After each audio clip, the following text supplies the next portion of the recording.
Oke cuy, jadi di video kali ini kita akan coba membahas sebuah speaker gaming Bluetooth dari NYK Nemesis. Jadi sebenarnya memang speakernya ini udah ada di sebelah gua, jadi kurang lebih boxnya seperti ini, dan kalian bisa lihat di belakang gua ini udah gua taruh speakernya si X50 Chronos ini.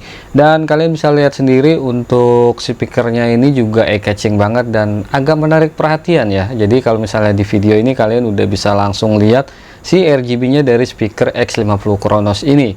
Dan untuk speakernya ini sebenarnya harganya juga murah, cuma 200 ribuan aja. Dan juga ini speakernya punya dua koneksi cuy, jadi bisa Bluetooth dan juga bisa kabel. Nah kalian bisa lihat sendiri sebenarnya kalau misalnya gua dan speaker ini, kalian mungkin agak melihat dari speakernya ya, karena memang dia nyentrek banget untuk si RGB-nya.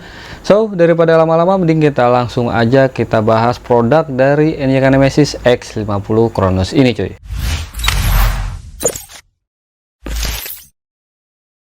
Jadi sebenarnya speaker ini mending gua coba namain ya. Jadi kita coba namain untuk speaker gaming desktop. Nah, kenapa gua namain speaker gaming desktop? Karena memang dia ada identik gamingnya. Karena kalau misalnya kalian lihat di belakang itu, kalian bisa lihat setup dari RGB speakernya ini yang menurut gue nyentrek banget. Dan kalian juga mungkin udah tahu kalau misalnya gaming itu dia identik sama RGB-nya nih, warna RGB yang nyala-nyala. Dan untuk si speaker X50 Chronos ini dari si NYK Nemesis itu dia udah punya fitur RGB cuy. Dan selain fitur RGB, dia juga punya dua koneksi, yaitu bisa Bluetooth dan juga bisa kabel cuy. Dari segi desain, bagian depannya ini hampir keseluruhan dilapisi oleh grill yang juga dia akan menyala RGB-nya. Dan ada juga logo Nemesis yang menempel di bagian atasnya. Lalu di sekelilingnya juga dilapisi oleh material yang berbahan dasar plastik nih cuy.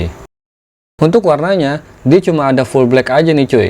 Dan ini speakernya juga enteng banget, berasa agak kopong aja sih. Dan gak seberat speaker-speaker yang lainnya. Salah satu fitur unggulan speaker ini adalah di RGB-nya cuy. Dia ada 6 mode RGB yang bisa kalian setting pada panel kontrolnya.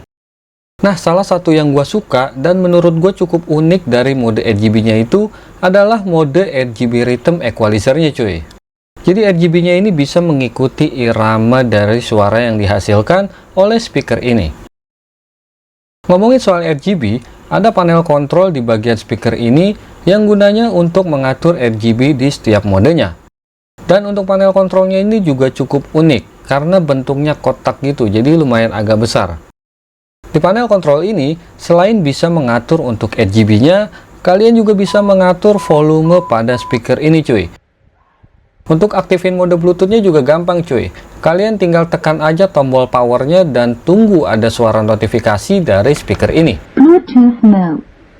Lalu untuk mengganti mode LED-nya, kalian tinggal sentuh aja di bagian icon lampu yang ada di pojok kanan atas pada panel kontrol ini. Jadi kayak touchscreen gitulah cuy.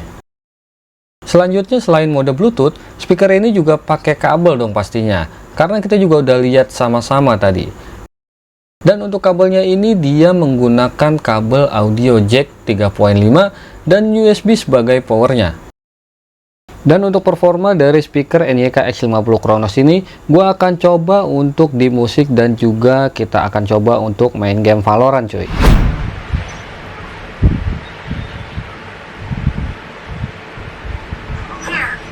Placing swarm grenade. Enemy spotted A. Faster! Swarm grenade! Turn down! Swarm grenade out. One down!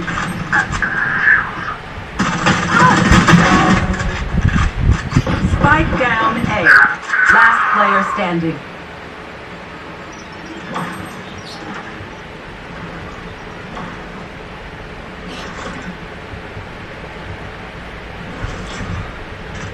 Oh,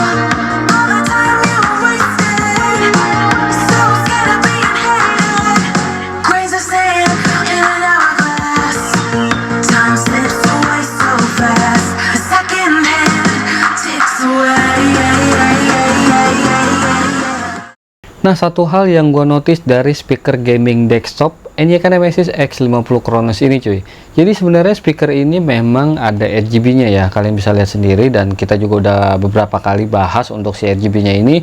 Cuman sayangnya memang si RGB-nya ini menurut gua agak terang banget cuy, dan memang dia juga nggak ada tombol atau nggak ada button untuk mengurangi intensitas cahaya dari si RGB ini. Jadi menurut gua kekurangannya sebenarnya cuma di situ sih. Kalau dari segi kualitas suara memang ya menurut gua standar-standar aja sih, karena memang dengan harga 200 ribuan juga kita nggak bisa ekspektasi yang lebih jauh. Untuk bassnya juga menurut gua agak kurang, dan memang ya normal-normal aja sih untuk speaker harga 200 ribuan ini. Ya kita juga nggak bisa berharap banyak banget untuk bassnya yang jedak-jeduk cuy. Tapi overall menurut gue ini udah cukup oke banget buat menemani kalian untuk dengerin musik ataupun nonton film cuy. Dan main game juga bisa, cuman yang ringan-ringan aja, asalkan kalian jangan main game FPS. Karena memang kenapa? Karena ya untuk main game FPS itu kalian juga nggak akan bisa dengerin stepnya ya. Karena untuk dengerin stepnya itu butuh memang untuk detail yang jelas banget. Dan kalau misalnya kalian mau main game FPS, gue saranin kalian ya pakai headset atau headphone atau earphone aja. Jangan pakai speaker, walaupun misalnya stepnya kedengeran tapi nggak akan detailnya jelas banget. Jadi memang agak kurang kalau untuk speaker, jadi nggak terlalu gua saranin juga untuk main game FPS. So untuk nonton film, untuk dengerin musik menurut gua masih aman-aman aja, dan pokoknya udah oke banget lah. Jadi dengan harga 200 ribuan menurut gua ini udah cukup worth it, dan udah cukup jadi pilihan kalian kalau misalnya kalian cari speaker Bluetooth yang murah-murah cuy. Jadi ini juga selain bisa Bluetooth, jadi dia bisa pakai kabel juga. Ya cukup aman lah pokoknya. So mungkin cukup sekian untuk video kita kali ini. Semoga video ini bermanfaat buat kalian ya. So see you on the next video. Bye.